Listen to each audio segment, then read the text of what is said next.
Hey guys, and welcome to another episode of the Systeme podcast with me, Natasha Pinto. Remember, guys, this is where we talk about all things digital marketing and entrepreneurship.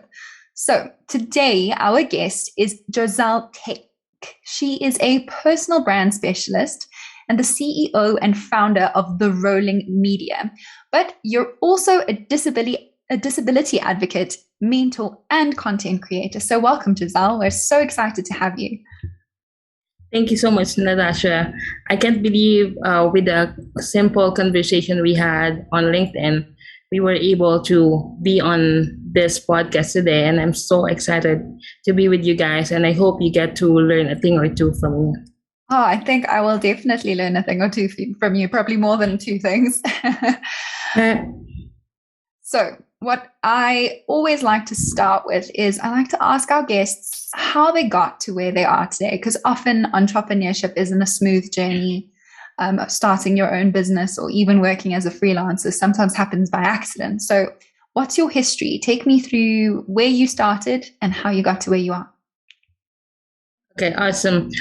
You know what? I've been asked this a few times already, but I guess my answers would be different always, depending on the experiences that I've gone through that moment. But here's the thing. I have four siblings. I am the youngest. And when I was a kid, I always thought that my siblings have their own talent, their own excellences. They have chosen a path and they are successful with it. Even when we grew older, I have four, two of them. One of them is an accountant. Another is a poker player, professional poker player. And then the other two, who unfortunately passed at a very young age, still have this incredible talent that they have in art. They're very smart and they have this crazy skill in terms of crafting. But me, I don't actually have a talent. I have no skill set. I don't have a specific hobby that I can actually pursue, as a passion. I'm just a regular kid. I felt like I got no direction and thinking that because of my disability and my illness, I would die young. And people say I got nothing to do anyway, so why bother? Though I would admit, Natasha, that at times there were moments that I thought to myself, like, is this really how am I supposed to live? Like, like one time when you're about to sleep, some thoughts would linger in your head and it never, I never really go deep and think about it more and do something about it until I think I had a turning point when I was 25. I'm now 31. Oops, I spelled my own age. But yeah, I am.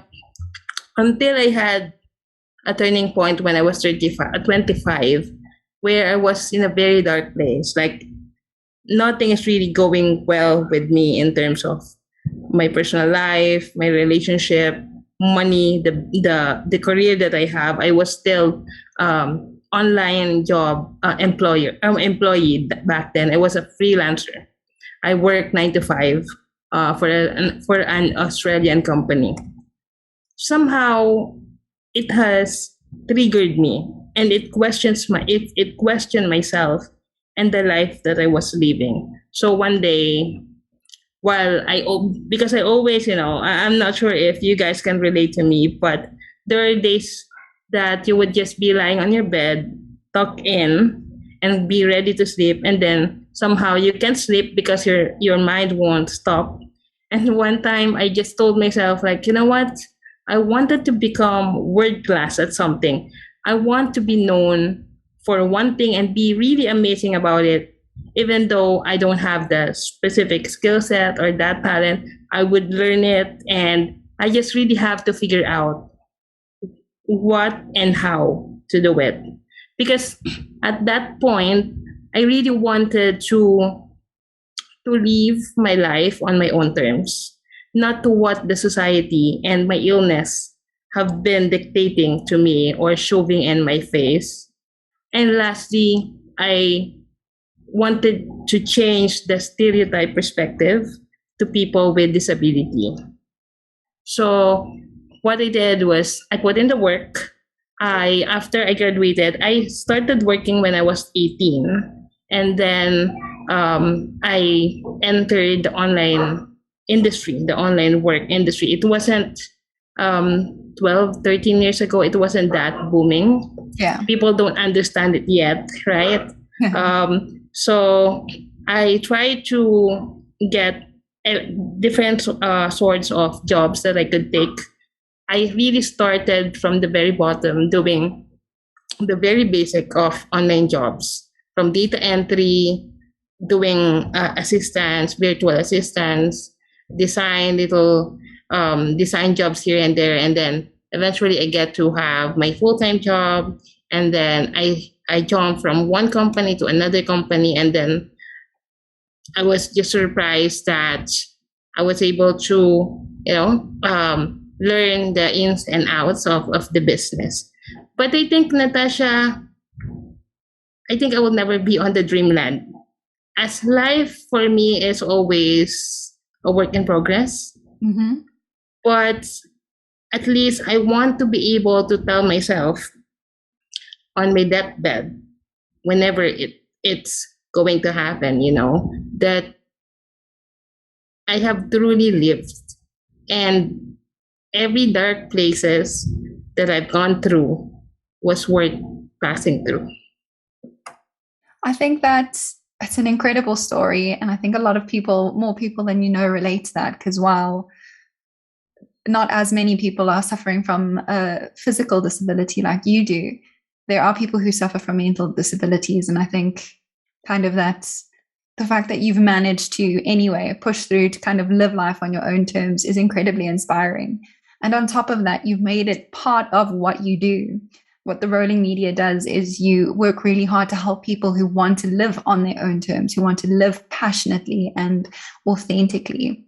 And that's an incredible goal to have. And not only are you successful at it, but you're helping other people succeed. So you're putting back into the world all this great energy. So it's amazing. It's a wonderful story. Thank you, Natasha. I guess it's my way of giving back and being able to teach and educate people, because I also learn from other people's stories, experiences, and journey. And so, yeah. Yeah, definitely. And I think it's, like you said, there are always obstacles in the road. I mean, this is not necessarily the job I thought I would be doing. 2 years ago, I was a high school teacher. Mm-hmm. And that's cool. Yeah. So I went from studying drama in university because I loved the fact that it combined art and music and theatre and all of these things that I was really interested in, but not like amazing at any single one thing. Like you said, I was never particularly a talented musician or artist, but I could do a little bit of everything. And then I went through into teaching, because those who can't do seem to teach. And I loved it. And then I thought to myself, I wanted to try something new and wing it. And I put myself out there. I was like, okay, cool. I've loved writing since forever. It's part of my studies. Let me see if I can make it a career of sorts. And here I am working from home a lot more comfortably. I can pick up and take my job anywhere in the world, which is kind of amazing to me, which is what I wanted. I wanted that freedom.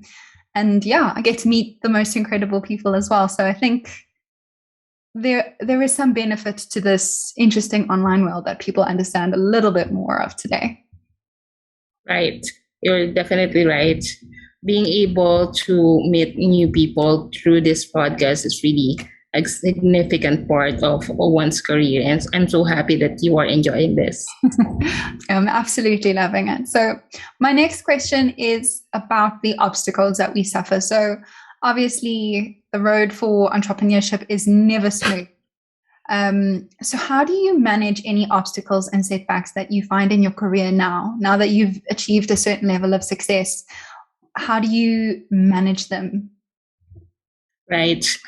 One realization that I've had is that even though, as you've mentioned, one was able to achieve a significant success in their life, you would always have obstacles. It's just that it's going to be a different one. Um, and whenever I'm on that dark place that I'm always been talking about, I remember my mentor, Philip VanDusen, told me this.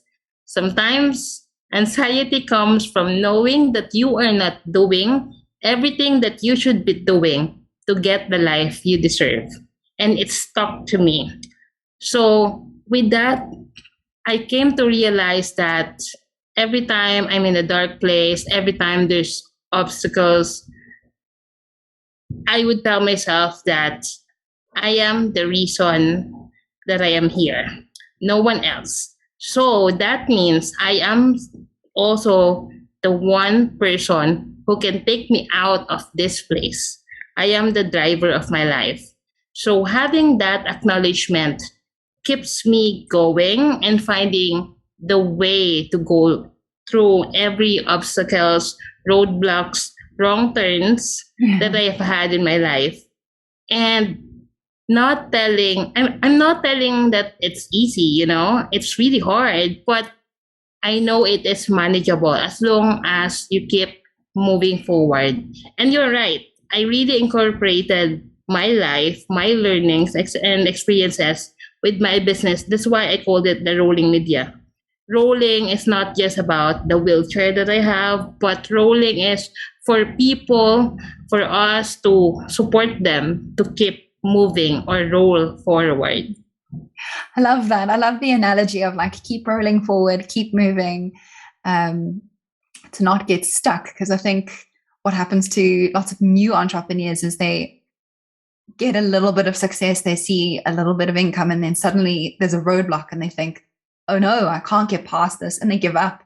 And I think that analogy of you're the one in the driver's seat, you're the one in charge, you can get out, remove the obstacle, and keep rolling and keep going forward is a good one and an important one. Thank you. All right. So now I want to dig into a little bit of your particular speciality. So first, I would like you to define for our audience personal brand.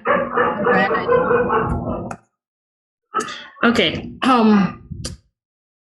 It's funny. I'll give you a quick story I had when I was in the US, because I was living with 5 kids back in the US for 3 months. And so, yes, that's a lot to take, right? And I'm working when I was still working, even though when I was still doing my vacation. And my nieces and nephew would always ask me about what I do. They have asked me multiple times, like, what are you doing? Like, what's branding? Like, they wanted to really understand what I do, because some days I would be stuck on my computer and do the thing. And of course, I want to explain it to them as simple as possible. They're about 5 to 12 years old, and so everything should be simple. So I told to them that personal branding is the connection you make with other people. It is the bond. It is all about trust and confidence. It's the feeling you have towards a person. I even asked them, like, how do you feel about your sister, about your brother, or whatever? Yeah. Because it is the knowledge you have about them, like knowing their favorite chocolate, their favorite toy, or probably a favorite Disney movie. Mm-hmm. And the best thing about personal branding is that everyone has a personal brand. You don't have to create it anymore. You just really have to build on it, on what you currently have, and be sure to continuously develop it while staying true to yourself, while staying true and authentic to your brand. That's a very important ingredient of building a personal brand. Okay, but that's a fantastic definition of what a personal brand is. And I love that you've simplified it to something you've already got. It's that relationship you have with people, how people know you. And then what are the benefits of having this personal brand, especially for businesses? Because I think sometimes when you're starting quite small, you're like, oh, I don't need to worry about branding right now. I need to worry about sales or building my email list and all these technical things. And branding sometimes falls to the wayside. And I think it's actually got a really important role to play right from the start. So, yeah, what are some of the benefits of it? Right. Again, I apologize to the dogs barking. Actually, I think it's from the neighborhood, so I can control it. Anyway, the benefits or how the small businesses can do personal branding. I think the first thing that they have to understand is that people work with people. And nowadays, more and more big companies are turning their company brands into a human brand because it gets them to connect to their customers. As long as you have a personal ambassador to your brand and you get to connect and you build that relationship, that connection, that human touch to your customers, it will definitely benefit you because it will make you more approachable, more they can totally resonate with you because they're like having a conversation with a person. I remember this. I saw this. I think 2 3 years ago. There's this popular resort here in the Philippines that um, their customer support are being very funny, being very charming and approachable, and they keep on commenting and engaging with their customers like a human being. I mean, just like how a one person would talk to a friend, something like that. And that resort was really popular because of the customer support, and people get to be curious about them and wanted to try and go there because if the people online get to take care of their customers very well, what more if they go there and experience the resort themselves, right? So I feel like more and more people have to understand that the more human your company is, the better connection that you will build for you with your customers. It's a great point that you've made there. And as you can hear, my dogs have started. But that human connection is really important. I think people fail to see that when someone is buying a product or a service, they're not purchasing just the thing. Like if they just needed the thing, they'd go to a regular shop or they probably wouldn't even think about it. People choose the products that they're purchasing and because of a relationship that they're building with that product, because they agree with how they advocate themselves or they like how they present themselves in the media. People don't drink Coca-Cola just because it's convenient. People drink Coca-Cola because all of the adverts are heartwarming. They create this relationship of like, wow, everyone's having fun and a good time and they're making connections when they drink Coca-Cola, and the ads are always super funky and everyone's really cool looking and people want that for part of their life. So they kind of make that connection and put them together. So yeah, personal branding works the same. If you're going to want to build that connection, you've got to do the same. You've got to show people what they're going to get out of it. Absolutely, absolutely. And that's why Coca-Cola is one of the best brands in the world, right? So yeah. Good point. And the most recognizable. So my question for you then is, what is the biggest mistake that people make with their personal branding? So when they start on this kind of branding process, what's a big mistake that they make that they can easily avoid? I think the biggest mistake people make is not having their biggest why. As cliche as it sounds, a lot of your audience may probably hear this, like think of your why, think of your biggest why. It's just that having your biggest why will win you at any aspect of your business because not knowing the reason for your being, not knowing the purpose of your personal brand may fail you with however good you are with your business. The reason for this is because if you overlook the why, then you're going to have a wrong goals, or if you don't have the why in place, the deeper why that you have in your heart, then you're going to set the wrong goals. And if you set the wrong goals, you're going to set the wrong plans. And if that happens, that's a sure way far of going down a rabbit hole. Because I truly believe, in my experience, your why, knowing what you do, what you do, who you are, is the best way for people to understand you, because you will have a clear way to communicate it. You will be able to create a better communication strategy. And that's the main reason why I always recommend to do brand strategy first before anything else, before visuals, before marketing deliverables. Because once you solidify who you are, what you do, who you serve, how you are different, and why you are doing what you're doing, the next step is going to be a no-brainer.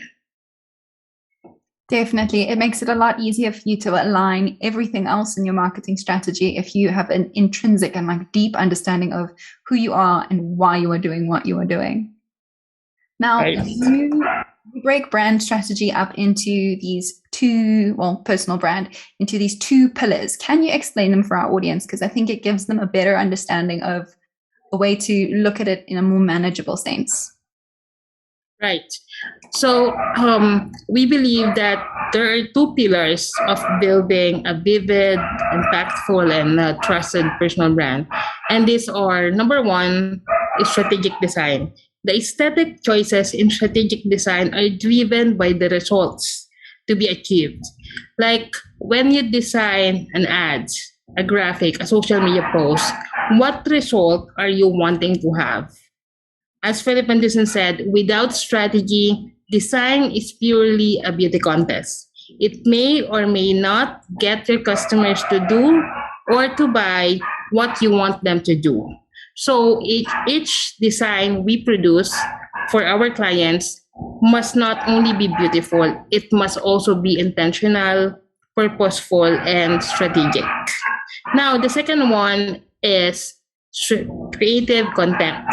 While content, I believe, is a very crucial part in building a personal brand, because we are in the era where people consume a lot of content in different mediums. It could be a YouTube channel, a podcast like this, a social media post, a blog. People loves to consume content. And we believe that without a clear purpose, content is ultimately useless and forgettable. Nowadays, we don't want to join the noise. We want to rise above the noise. So we advocate for content that is as creative and converting as it is engaging, relatable, and value adding.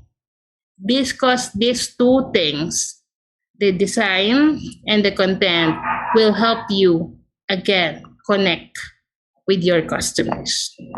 Yeah, and that's definitely applicable to a small business owner. It's something that they can do. They need that brand strategy first, where they kind of know what they're doing, the why, and create the different pieces of content that, like you said, rise above the noise. You know, everybody who's just blasting random stuff out there will definitely apply to them. But how does it apply to freelancers? Because we've also got quite a strong audience percentage that are freelancers.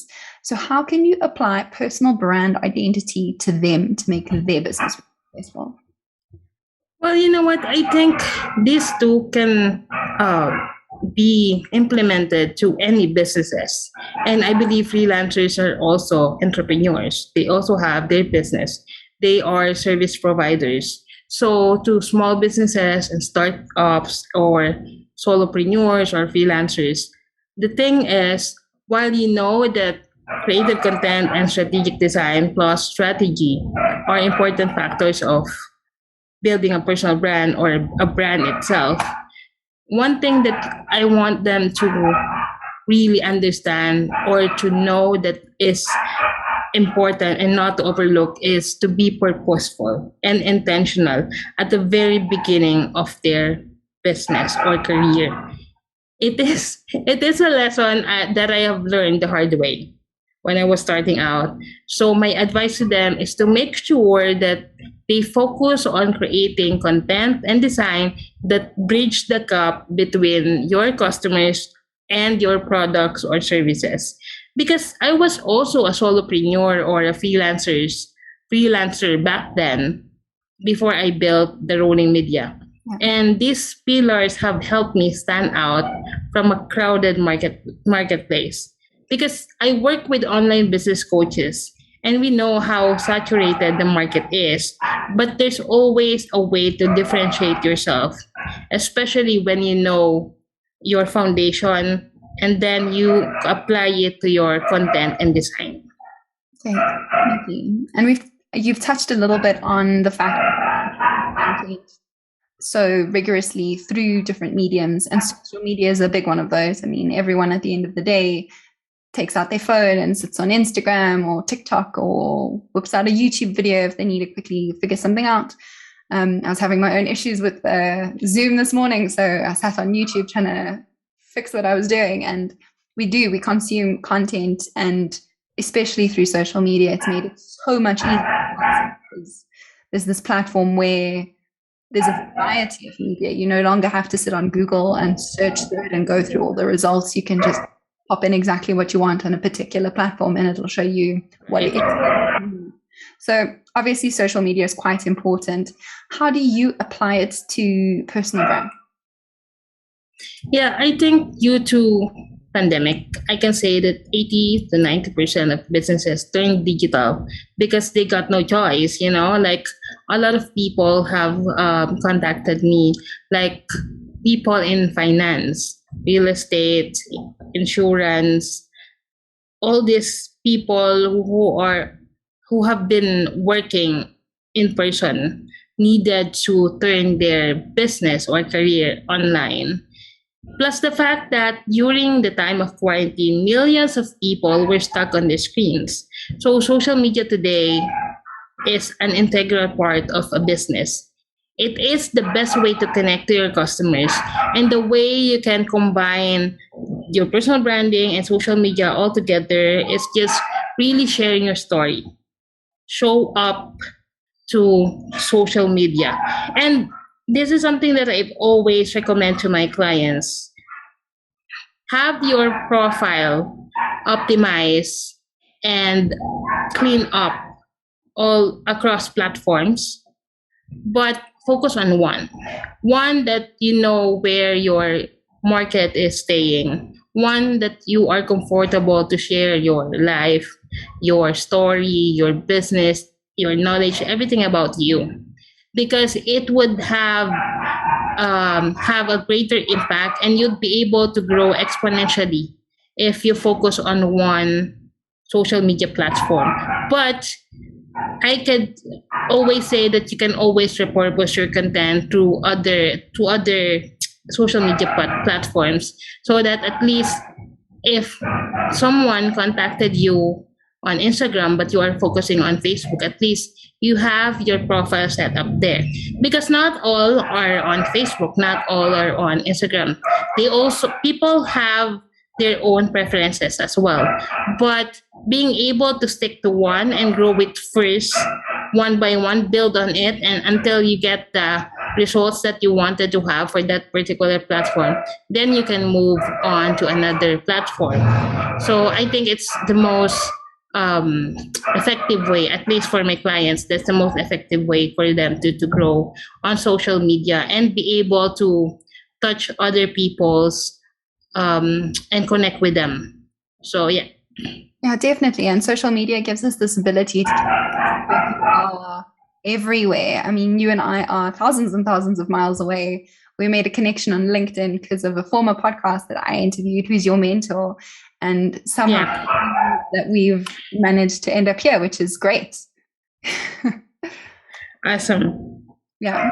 And then I wanted to speak to you. So you spoke about how you can take your content from the platform that you're comfortable on and then repurpose and you call it the kind of content chameleon strategy. So explain how other people can kind of use that for them, for themselves and their brands.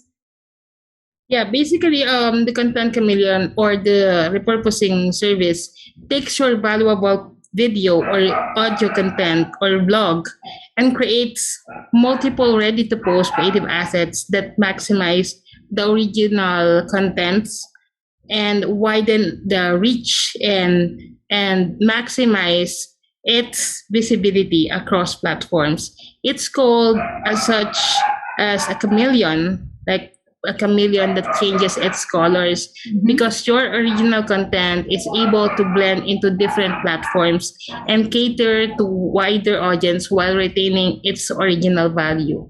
Because I feel like a lot of podcasters, YouTubers, or bloggers spend a lot of time and effort into one content.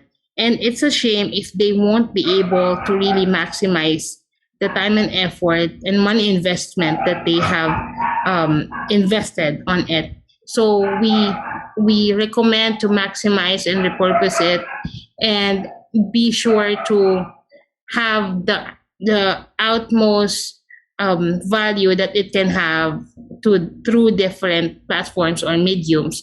I also believe that people have their own preferences in learning. Some would prefer a podcast like this.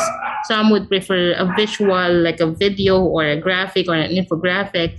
Some still prefers to read long form content. And so that the way you'd be able to really tap into new customers, new audiences without really doing much because you already done the thing, the video or the audio or the blog, right? The first or the initial content. So most of the time, our clients would just give us their recording and then we'll do the magic. That's the only thing that they need to do, to record the actual content. And then we'll do the magic and maximize it and create the chameleon that it has and turn it to different creative assets. That's amazing. And it's something that we're experimenting with as well, and that you see some of your clients do. So they've recorded the podcast episode, but then there's a clip of it on YouTube. And if you're interested in reading long form content, you can get a hold of the transcript. And there's a story on Instagram that's been shared. And I've seen quite a few of the younger influencers who take what they've got and put it on TikTok. And they've got like 30-second videos of, hey, look at this cool thing I did, or here's 3 pieces of advice. And it's quite amazing that it just like widens your reach, because yes, most of your audience might be on a single platform, but you're missing out on all of those other streams if you don't apply this strategy. So it's a good one. Right. Actually, nowadays, YouTube Shorts are winning because a lot of people, as you know, the attention span gets shorter and shorter. And so it's championing people who try to repurpose and get, as you mentioned, get a snippet of the video that they have and then use it as a short. And once it's working on YouTube Shorts, then some people would transfer it to TikTok. So, yeah. That's pretty amazing. And yeah, just taking that chameleon from every step and saying, okay, cool, this is the hard work that you put in. We're going to put it here and here and here and here and here in this different format, which is awesome. All right. And then my last big question for you is, what does the future look like for you? Do you have any medium-term or long-term goals, or is there a new venture that you're looking to pursue? Yeah, you know what, Natasha, I think because of the pandemic, I try to live my life day by day because last year or 2 years ago, we can never know what will happen next. Like, it's hard to think about a long-term future because you won't even know if you're still alive that day. But I still have, of course, long-term goals, but COVID made me realize that I should always be present every day and understand the power of now. So yes, I do create goals. I just created my goals a few weeks ago, a week ago, I think. And I learned to understand my own facing that, okay, because before, back then, I would always, look into things and push myself to create goals because the year is ending or the year is starting already. But I learned to appreciate my own timeline and get to be able to know and have this self-awareness of for myself to know that okay, this is fine, and I'd be able to get through these goals by doing and executing things that I should be doing today. So yeah. I think it's a really good way of thinking about goals, is kind of having that long-term goal in mind, but focusing on the now, because you never know what's going to happen next. Our previous guest only managed to work 3 months of the year last year because he found out he had cancer, and there's nothing you can do about that. So yeah, he still managed to be quite successful. And he was like, it's damn surprising and it's really impressive that it was okay in the end. But yeah, remembering to live day by day rather than just so strictly focusing on have to achieve this next milestone, I have to get this next thing right, is a great way to look at it. Definitely. Yeah. And then I have got 3 or 4. So the first one is one book or podcast that you recommend our listeners to kind of get them inspired? Yeah. You Can Feel Good Again by Richard Carlson. I had a 360-degree shift with my mindset and perspective about real happiness. It's really powerful. It's clear and concise. I'm sorry about the dogs. But it will show you how your mind works and how you can take care of it better. So I would recommend guys to try reading a few chapters and you'll know what I'm talking about. You Can Feel Good Again by Richard Carlson.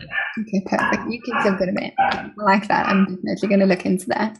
And then is there one piece of advice you would give your 18-year-old self looking back? Probably save and invest early on. And because I started very young, 18, I started working when I was 18 years old. I graduated from college when I was 18. Invest in your personal development. Have a clear goal, because I believe a person with a clear goal can achieve many things in life.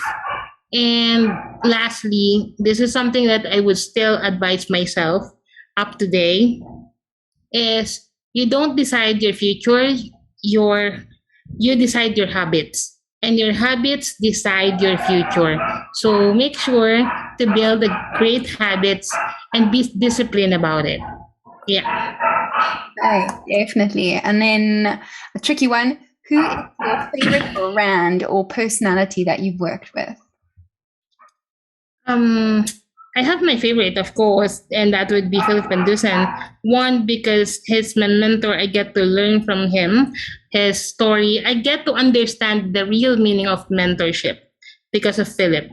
And because I also work with him to build his personal brand and manage his marketing, I get to really understand how successful people work. And so I get to see the good and the bad, the real. You can see how real as it gets.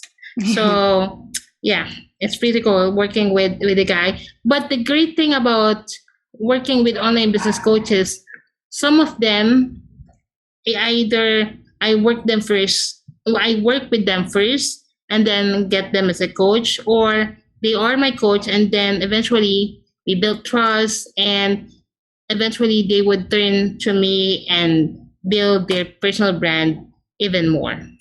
That's fantastic, and a great way to kind of broaden all of the people that you know and your network. Yes, and then, it's a win-win situation. Yeah, definitely. And then my last question is, where can our listeners find you? So any of your social media tags, if you say them out loud, I will put them in our tag section. Yes, you can definitely connect with me on Facebook. I'm very active on Facebook, but I also have Instagram and LinkedIn. Just type my name, Jozelle Tech. And I'm also on YouTube. I plan to create more videos, as I told you, the YouTube shorts and TikTok content. All of my URLs or links are on Jozelle Tech. Or you can also check out our website, therolingmedia.com, if you need help with brand strategy, brand design, and brand marketing. Okay, amazing. Jozelle, thank you so much for joining me and giving me your time. And thank you to our listeners today. If you're watching us on YouTube, hit that like button and subscribe to the channel. If you're listening to this on a podcasting app, subscribe to the Systeme podcast so that you never miss an episode. Systeme is a digital marketing software platform packed with all the tools you need to run your online business. Thank you.